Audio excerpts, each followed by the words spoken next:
there's 100 days left until the end of the year.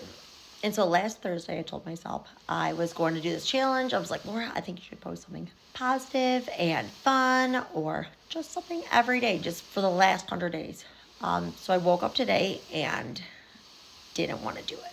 Didn't want to do it even in the slightest. Okay. I woke up with like the worst headache. I felt lightheaded. I felt dizzy. But you know what? I'm showing up today because I told myself I was going to do this. And so I hope you guys join me along for the ride. And yeah.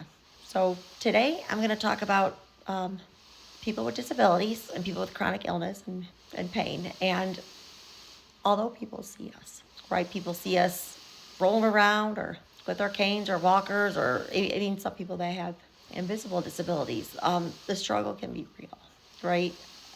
People see that I can't move and I can't breathe, and they assume that's the worst of it.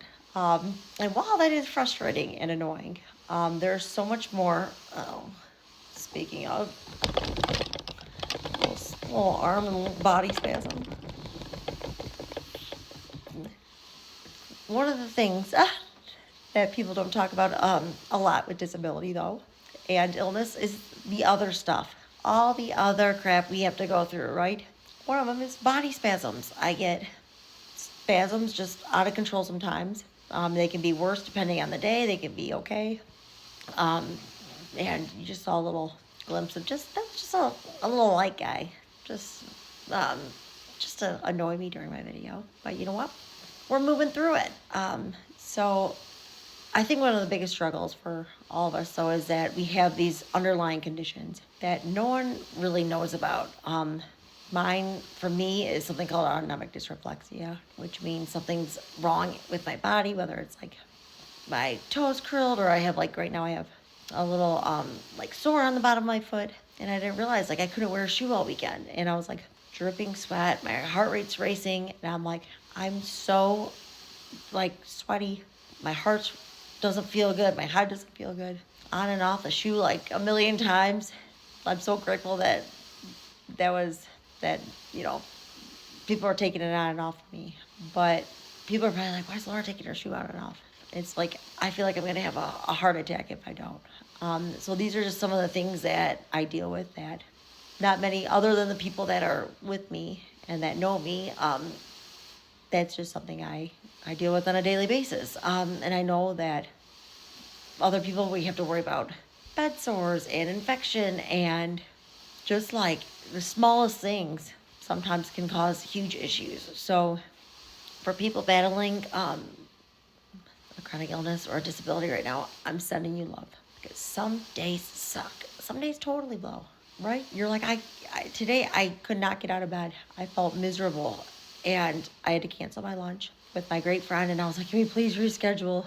I really don't feel good. But then I was told myself, Laura, push through. You said you're going to do this challenge for yourself, and just, so today, here I am showing up. So for all of you going through a hard time, that are in pain, that are in distress, people don't know that whether it's emotional, physical, mental, whatever you're going through, I give you props for showing up. Because some days we don't want to show up. We don't want to get out of bed. And I'm proud of you if you did that. And if you couldn't do that, do it tomorrow. We got every opportunity in the world to show up for ourselves and for others. And although it's really difficult some days, it seems impossible. I think having these standards and these just times where we allow ourselves to not feel good and then get up and say, okay, today I'm not feeling the best, but I'm going to give it my best, even no matter what that looks like. It could look like getting out of bed and answering a few emails. It's different for everybody. So whatever you're doing today to show up for yourself, even when you don't want to, I'm so proud of you. Keep it up. I like to think that these days that we're really miserable is that, yeah, it's part of the struggle. It's part of the hurt, and it builds perseverance and resilience in us, and it makes us appreciate the better days where we do feel good. So sending you guys love, sending you like just a big hug, and move your mind, move your world. Keep going, guys. We got this. All right. I'll see you tomorrow. 100 days. What are you going to do for the next 100 days that can change your life?